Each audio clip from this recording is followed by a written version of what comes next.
आप सभी भक्तों का मेरे YouTube चैनल राधे कृष्ण में हार्दिक स्वागत। विष्णु भगवान और राधा रानी की कृपा आप सभी भक्तों पर सदैव बनी रहे। कमेंट बॉक्स में कमेंट अवश्य किया करो। चैत्र मास कथा श्रीमद् भागवत पुराण अध्याय 6। श्री सूत जी कहते हैं, शौनकादि जी देव ऋषि नारद के जन्म और साधना की बात सुनकर सत्यवती नंदन भगवान श्री व्यास जी ने उनसे फिर यह प्रश्न किया। श्री व्यास जी ने पूछा, नारद जी, जब आपको ज्ञानोपदेश करने वाले महात्मा गण चले गए तब आपने क्या किया?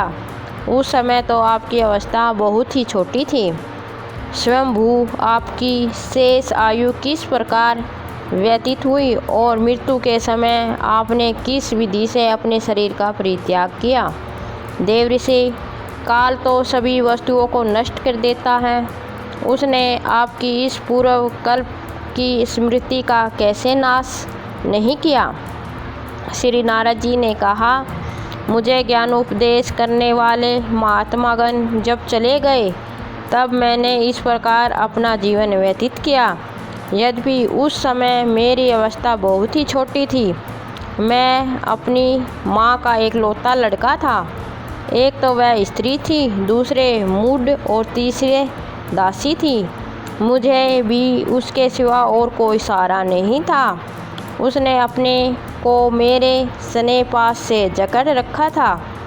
वह मेरे योग क्षेम की चिंता तो बहुत करती थी, परंतु पराधीन होने के कारण कुछ कर नहीं पाती थी।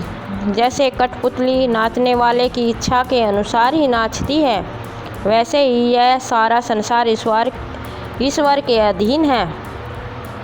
मैं भी अपनी माँ के स्नेह बंधन में बंधकर उस ब्राह्मण बस्ती में ही रहा। मेरी अवस्था केवल 5 वर्ष की ही थी। मुझे दिशा, देश और काल के संबंधों में कुछ भी ज्ञान नहीं था। एक दिन की बात है, मेरी माँ गौ धोने के लिए रात के समय घर से बाहर निकली। रास्ते में उसके पैर से सांप छू गया। उसने जब बेचारी को डस लिया। उस सांप का क्या दोष, काल की ऐसी ही प्रेरणा थी। मैंने समझा, भक्तों का मंगल चाहने वाले भगवान का यह भी एक अनुग्रह ही है। इसके बाद मैं उत्तर दिशा की ओर चल पड़ा।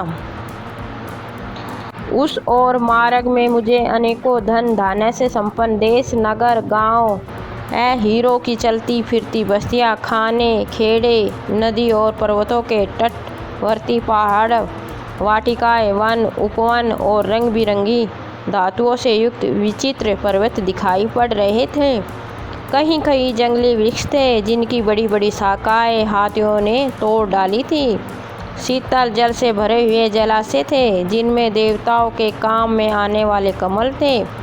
उन पर पक्षी तरह तरह की बोली बोल रहे थे और भंवरे मंडरा रहे थे। यह सब देखता हुआ मैं आगे बढ़ा। मैं अकेला ही था। इतना लंबा मार्ग तय करने पर मैंने एक घोर गहन जंगल देखा। उसमें नरकट, बाज, सेंटा, कुश, कीचक आदि खड़े थे। उसकी लंबाई चौड़ाई भी बहुत थी और वह सांप, उल, सियार आदि भयंकर जीवों का घर हो रहा था। देखने में बड़ा डर लग रहा था। चलते चलते मेरा शरीर और इंद्रियां शिथिल हो गई। मुझे बड़े जोर की प्यास लगी। भूखा तो था ही। वहाँ एक नदी मिली। उसके कुंड में मैंने स्नान, जलपान और आचमन किया। इससे मेरी थकावट मिट गई। उस विजन वन में एक पीपल के नीचे आसन लगाकर मैं बैठ गया। उन महात्माओं से जैसा मैंने सुना था, हृदय में रहने वाले परमात्मा के उसी स्वरूप का मैं मन ही मन ध्यान करने लगा। भक्ति भाव से वशीकृत चित्त द्वारा भगवान के चरण कमलों का ध्यान करते ही भगत प्राप्ति की उत्कृष्ट लालसा मेरे नेत्रों में आंसू छलछला आए और हृदय में धीरे धीरे भगवान प्रकट हो गए। व्यास जी, उस समय प्रेम भाव के अत्यंत उद्र केश मेरे रोम रोम पुलकित हो उठा। हृदय अत्यंत शांत और शीतल हो गया। उस आनंद की बाढ़ में मैं ऐसा डूब गया कि मुझे अपना और द्रव्य वस्तुओं का तनिक भी भान न रहा। भगवान का वह अविचरणीय रूप समस्त शोकों का नाश करने वाला मन के लिए अत्यंत लुभावना था। सहसा उसे न देख मैं बहुत ही विकल हो गया और अनमाना सा होकर आसन से उठकर खड़ा हो गया। मैंने उस स्वरूप का दर्शन फिर करना चाहा, किंतु मन को हृदय में समाहित करके बार बार दर्शन की चेष्टा करने पर भी मैं उसे नहीं देख सका। मैं अतृप्त के समान आतुर हो उठा। इस प्रकार निर्जन वन में मुझे प्रयत्न करते देख स्वयं भगवान ने, जो वाणी के विषय नहीं है, बड़ी गंभीर और मधुर वाणी से मेरे शोक को शांत करते हुए कहा, निष्पाप बालक, तुम्हारे हृदय में मुझे प्राप्त करने की लालसा जागृत करने के लिए मैंने एक बार तुम्हें अपने रूप की झलक दिखाई है। मुझे प्राप्त करने की आकांक्षा से युक्त साधक धीरे धीरे हृदय की संपूर्ण वासनाओं का भली भांति त्याग कर देता है। मुझे प्राप्त करना का तुम्हारा यह दृढ़ निश्चय कभी किसी प्रकार नहीं टूटेगा। समस्त सृष्टि का प्रलय हो जाने पर भी मेरी कृपा से तुम्हें मेरी स्मृति बनी ही रहेगी। आकाश के समान अव्यक्त सर्वशक्तिमान महान परमात्मा इतना कहकर चुप हो गए। उनकी इस कृपा का अनुभव करके मैंने उन श्रेष्ठों से भी श्रेष्ठतर भगवान को सिर झुकाकर प्रणाम किया। तभी से मैं लज्जा संकोच छोड़कर भगवान के अत्यंत रहस्यमय और मंगलमय मधुर नामों और लीलाओं का कीर्तन और स्मरण करने लगा। सहप्रसा और मत्सर मेरे हृदय से पहले ही निर्मित हो चुके थे। अब मैं आनंद से काल की प्रतीक्षा करता हुआ पृथ्वी पर विचरण करने लगा। व्यास जी, इस प्रकार भगवान की कृपा से मेरा हृदय शुद्ध हो गया, आसक्ति मिट गई और मैं श्री कृष्ण पारायण हो गया। कुछ समय बाद जैसे एकाएक बिजली कौन जाती है, वैसे ही अपने समय पर मेरी मृत्यु आ गई। मुझे शुद्ध भगवान पार्षद शरीर प्राप्त होने का अवसर आने पर प्रारंभ क्रम समाप्त हो जाने के कारण 5 भौतिक शरीर नष्ट हो गए। कल्प के अंत में जिस समय भगवान नारायण एकावर्ण प्रलयकालीन समुद्र में जल में शयन करते हैं, उस समय उनके हृदय में शयन करने की इच्छा से इस सारी सृष्टि को समेटकर ब्रह्मा जी जब प्रवेश करने लगे, तब उनके श्वास के साथ मैं भी उनके हृदय में प्रवेश कर गया। एक सहस्त्र चतुर्युगी बीत जाने पर जब ब्रह्म जगे और उन्होंने सृष्टि करने की इच्छा की, तब उनकी इंद्रियों से मरीच आदि ऋषियों के साथ मैं भी प्रकट हो गया। तभी से मैं भगवान की कृपा से वैकुंठ आदि में और तीनों लोकों में बाहर और भीतर बिना रोक टोक विचरण किया करता हूँ।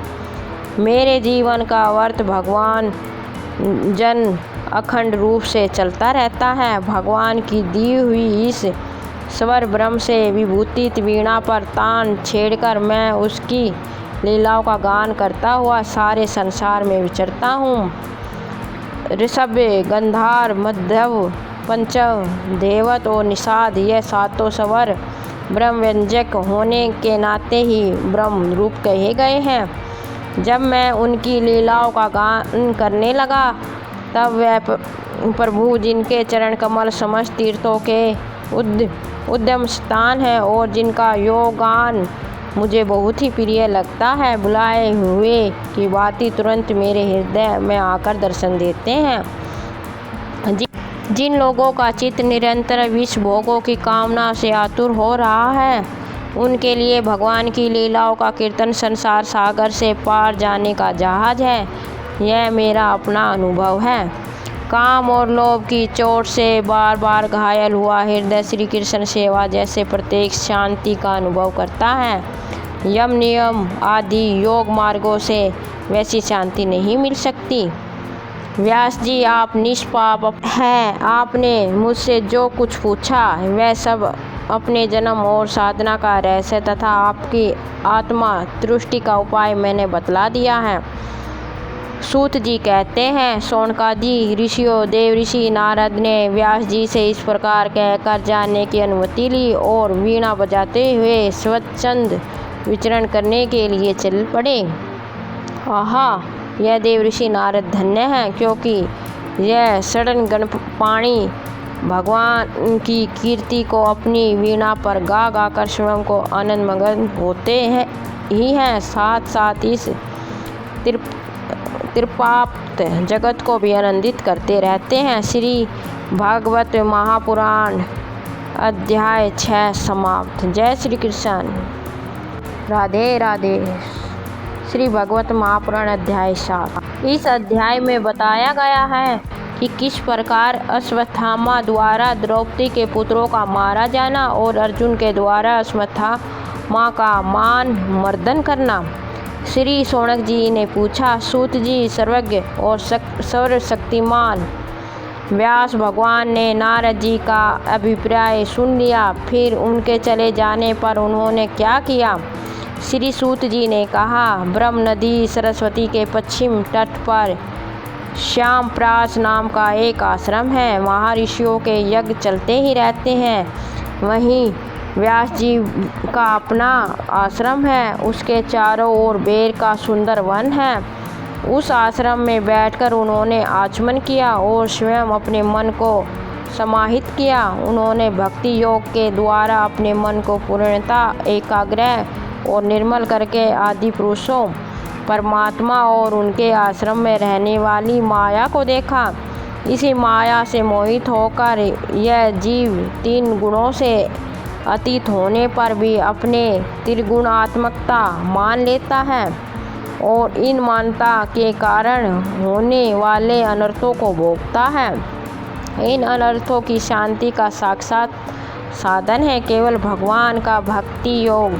परंतु संसार के लोग इस बात को नहीं मानते। यही समझकर उन्होंने परमहंसों की संहिता श्रीमद् भागवत की रचना की। इसके श्रवण मात्र से पुरुषोत्तम भगवान श्री कृष्ण के प्रति प्रेम मई भक्ति हो जाती है, जिससे जीव के शोक मोह और भय नष्ट हो जाते हैं। उन्होंने इस भागवत संहिता का निर्माण और पुनर्वृत्ति करके इसे अपने निर्वित प्राण पुत्र श्री सुखदेव जी को पढ़ाया।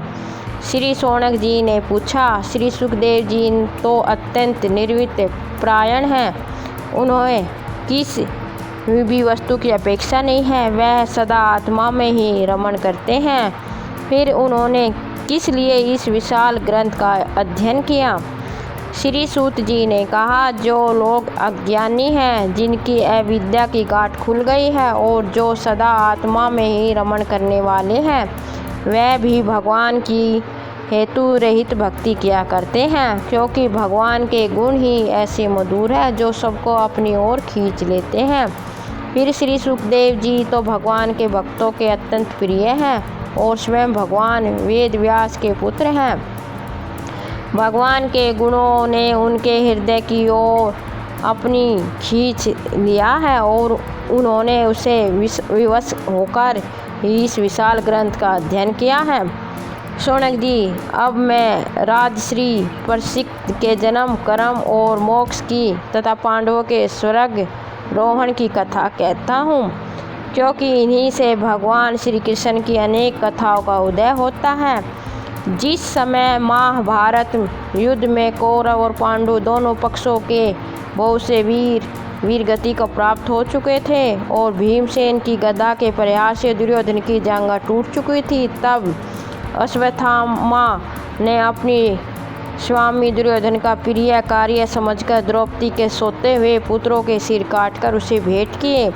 यह घटना दुर्योधन को भी अप्रिय ही लगी, क्योंकि ऐसे नीच कर्म की सभी निंदा करते हैं। उन बालकों की माता द्रौपदी अपने पुत्रों का निधन सुनकर अत्यंत दुखी हो गई।